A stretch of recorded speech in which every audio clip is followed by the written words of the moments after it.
Hello friends, আমি সৌরভ। আপনারা দেখছেন আমার channel it and trip with Sourav. আরও একবার আপনাদের সামনে চলে এসেছি একটা নতুন ভিডিও নিয়ে। আমি আজ যাচ্ছি বর্ধমানে। সেখানে আজকে মাসির বাড়িতে স্টে করব।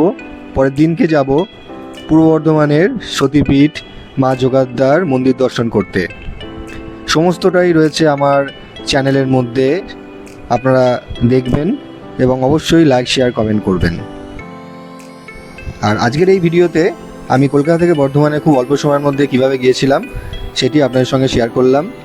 আর কলকাতা থেকে বর্ধমানে যেতে আমার লেগেছিল মাত্র 131 টাকা। বড়বাজারের কাছে স্ট্যান্ড রোডে প্রচণ্ড জ্যাম থাকার জন্য আমি নেমে গেছিলাম ফেয়ারলি বিবিডিবাগ স্টেশনে। সেখান থেকে ট্রেন লাইন ক্রস করে আমি একটা ফেয়ারলি টু হাওড়ার 6 টাকা দিয়ে লঞ্চের টিকিট কেটে নিলাম। তখন বাজছিল বিকাল 4:40। দেখলাম কিছুক্ষণ অন্তর অন্তরই লঞ্চের এপার ওপার আনাগোনা রয়েছে, বেশিক্ষণ টাইমও লাগে না। ফেয়ারলি টু হাওড়া যেতে সময় লাগে 10 মিনিট, আর প্রতি 15 মিনিট অন্তর অন্তর এই ফেরি সার্ভিস আপনারা পেয়ে যাবেন। এই ফেরি সার্ভিস অপারেট করা হয় ওয়েস্ট বেঙ্গল ট্রান্সপোর্ট কর্পোরেশন দ্বারা।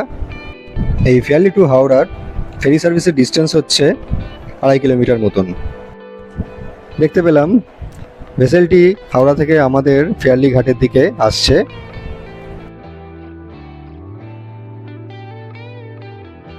এবার ভেসেলটিতে উঠে পড়লাম। দেখলাম বহু মানুষই প্রতিদিনই হাওড়া টু ফেয়ারলি এবং ফেয়ারলি টু হাওড়া এই ফেরি সার্ভিসের মাধ্যমে যাওয়া আসা করেন। ফেরি সার্ভিসের মাধ্যমে যাতায়াতের সময়ও খুব কম লাগে। হাওড়া স্টেশন থেকে সমস্ত অফিসের কর্মীরা এই ফেরি সার্ভিসের মাধ্যমে বিবিডিবাগে চলে আসেন। তাতে সময়ও খুব কম লাগে এবং ঝঞ্ঝাটমুক্তভাবে যাওয়া আসা করা যায়। দেখতে দেখতে কিছুক্ষণের মধ্যে গঙ্গার হাওয়া খেতে খেতে পৌঁছে গেলাম হাওড়ার অপর প্রান্তের 3 নম্বর ফেরিঘাটে।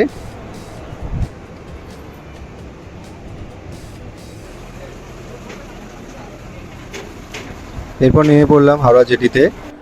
এই জেটি পেরোলেই পৌঁছানো যাবে হাওড়া স্টেশনের ওল্ড কমপ্লেক্সে।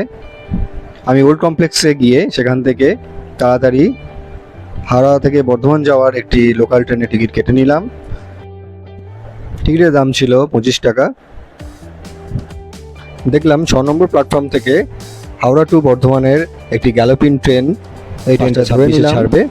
এই ট্রেনটা যেতে সময় নিয়েছিল বর্ধমানে 1.5 ঘন্টা মতন। সন্ধ্যে 7টার সময় আমাকে বর্ধমানে নামিয়ে দিয়েছিল। যেহেতু এটা গ্যালোপিন ট্রেন ছিল, মাত্র 6টি স্টেশনে দাঁড়ালো দেখলাম। এটি ছিল কর্ড লাইনের একটি ট্রেন, ভায়া ডানকুনি হয়ে গেল। এছাড়া মেন লাইনেও প্রচুর ট্রেন সারাদিনে Howrah to Bardhaman, Bardhaman to Howrah local ট্রেনের আনাগোনা আছে। মেন লাইনে যে ট্রেনগুলি যায় সেগুলি যায় ভায়া ব্যান্ডেল হয়ে, আর কর্ড লাইনে যে ট্রেনগুলি যায় সেগুলি যায় ভায়া ডানকুনি হয়ে।